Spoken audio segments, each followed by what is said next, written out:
Next up, we talked a little bit in the panel discussion about we've all got a collective responsibility to bang this drum of how good paper is versus plastic. If you want a war, let's have a war. Let's get the drums out. Next presenters have an awful lot of great information which I've used, and rather than me try and tell you what it's all about, much better to have Martyn Eustace come up. Now, bear in mind, 5 days ago, Martyn was probably sat at home smoking a cigar in his pyjamas thinking, life's great. At very short notice, he's been asked to step in because his colleague, unfortunately, has caught COVID. So it's his very last minute, so we do thank you very, very much. But if we can have a very warm round of applause for Martyn Eustace from Two Sides. Thank you very much.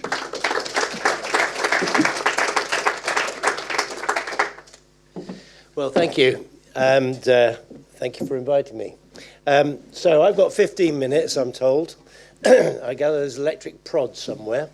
I've got 34 slides. It seems a bit of it's like a speed presentation coming on here, but I didn't do the slides, so you're right, I inherited it. But I will tell you all about Two Sides. Print, paper, and paper packaging have a great environmental story to tell. So Two Sides was formed in 2008, not for profit, promoting the unique, sustainable, and attractive attributes of print, paper, and paper packaging. We have 600 members globally, and we have a wide basis of membership. Two Sides started because at the time we were fed up with stories about the environmental damage that paper and paper packaging was creating, and I was in another industry then, and salespeople coming home say, I don't know what to say. What is the truth? So Two Sides came from there's two sides to every story. The NGOs are out there telling bad things, and we're around to say what the truth is. So nothing much has really changed. We've got country managers across Europe and around the world, and we deal with three major parts to our work. Anti-greenwash, or rather tackling misleading statements, misinformation about our business, and challenging organisations, NGOs, corporates, legislators, tackling them when they say these things. We find that as a sort of an industry NGO ourselves, we can say things that perhaps industry associations find it rather difficult to do. We reassure consumers through our Love Paper campaign, which is a promotional campaign trying to make sure that the emotional feelings that people have for paper and packaging, really from kids, is maintained, that we maintain that emotional connection between a product that is to be enjoyed and is sustainable. And finally, we produce lots of facts and information.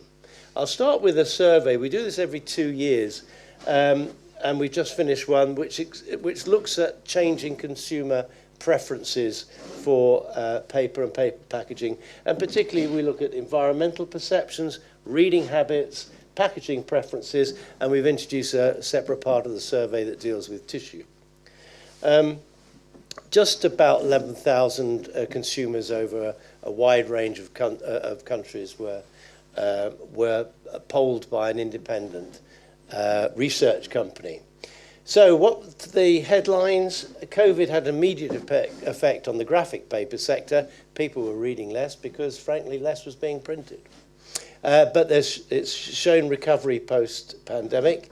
Paper's perception has improved since the last survey. Paper packaging is still the preferred environmental consumer choice. We'll come to that in a moment. And I don't know where I'm pointing this. Up, down, there we go. Consumers still believe, however, that European forests are shrinking. And it's improved, but we've still got a lot of work to do. And there's a significant gap in consumers' understanding of the industry's recycling record. In terms of paper packaging, and I've just picked out one of about 400 odd slides from this and information from this survey.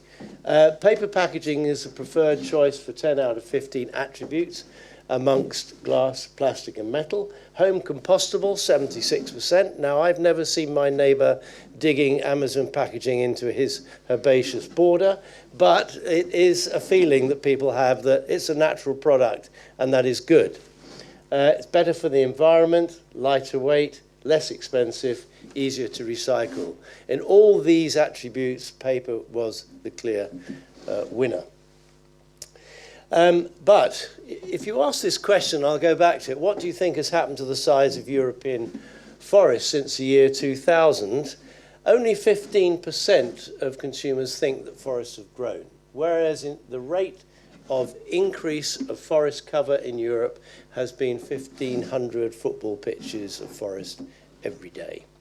Now, that might be slowing. There are pressures on forests, but still, the actual growth rate of forests in Europe is far, far different to what our customers think is really happening.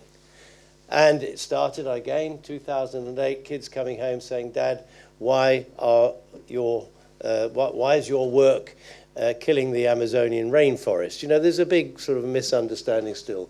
Big work to do. How much of paper do you think is recycled in Europe? Well, around 18 to 20% of consumers think we recycle less than 60% of what we create.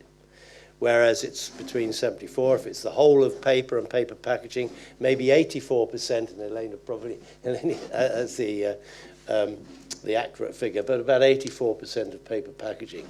We are by far the biggest recycling industry in Europe.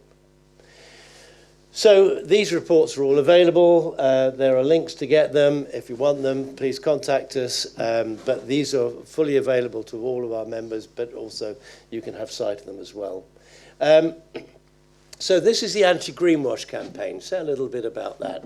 This is all about help the planet with paperless bills. Save trees, save paper, go digital, it's full of it. And these are big companies. I bet everybody's had the letter through the post which says if you switch to digital, you're going to save the planet. And there's a big misunderstanding about the environmental cost of digital communications. So we try to get that balanced story out. We do believe that whereas this is mainly being seen in the graphic sector, the packaging sector, paper-based packaging, is going to get its fair share of attention.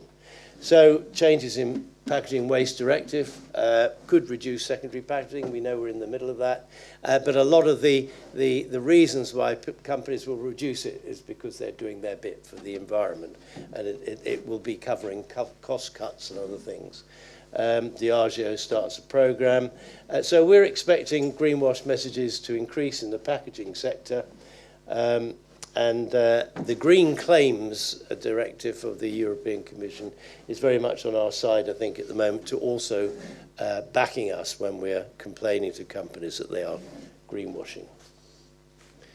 Moving on, so far we've researched over 4,000 corporates worldwide. We've managed to change the marketing messages of over 2,000 of them, and that's over 1,000 companies in Europe. And these are very big companies by big banks with 50 million customers. They take their messages away. We tackle them and said, you can't do that. We write to the CEO, we write to the head of legal, and we say, if you continue to do this, we are going to publicise that you are greenwashing. And this is something that consumers don't really like, and corporates don't really like to be accused of it either. The other thing we do is improving consumers' perception of paper and paper-based packaging.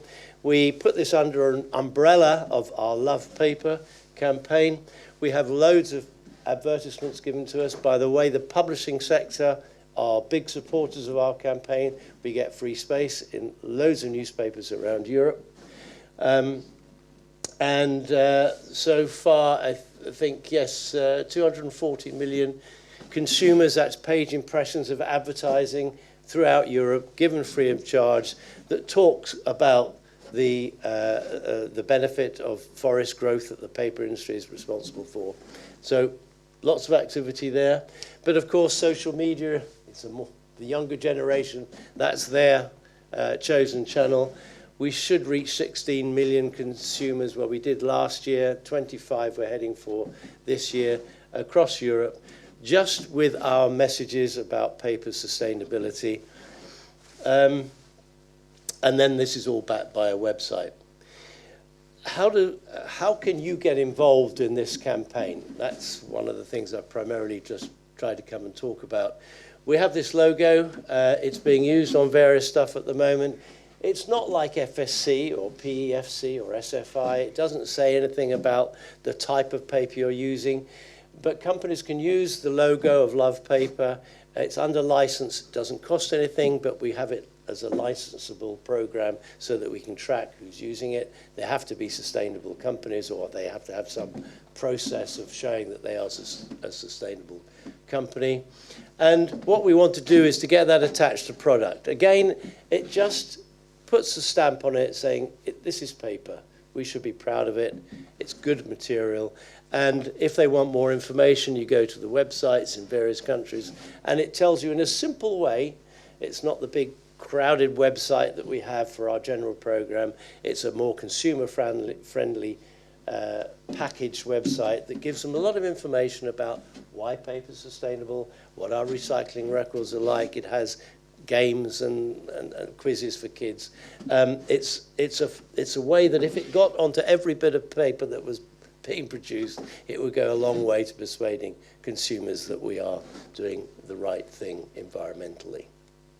So, encourage you to think about this.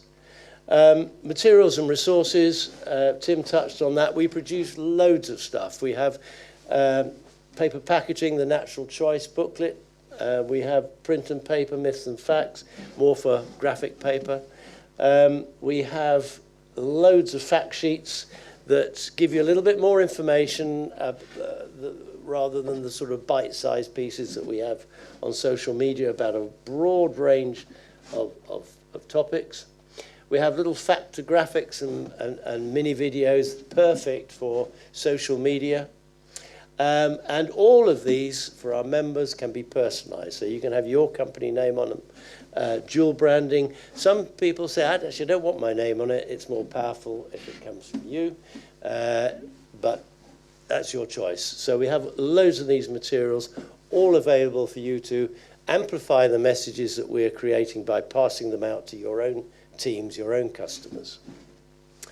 Again, that's the website, which I encourage you to go and have a look at, see what we've got on it. We turn out, like the opening of a fridge, to events and training. When you have a sales meeting and you'd like people to come along and talk about the environment, we're there. We can do that. We can help enhance any conference that you might have. Well, I say enhance. You may not think that, but could be. And finally, we need your support. All of, SBA is a member, but actually all of you can be individual members, gaining access to all the materials that we produce. It's a bargain price. Some deals being struck for SBA for the first year's membership. But I do encourage you to think about joining and join us on this journey that is now nearly 15 years in the making to continue to tell the story of print and papers and paper packaging, environmental, sustainable story. That's it. Thank you very much indeed.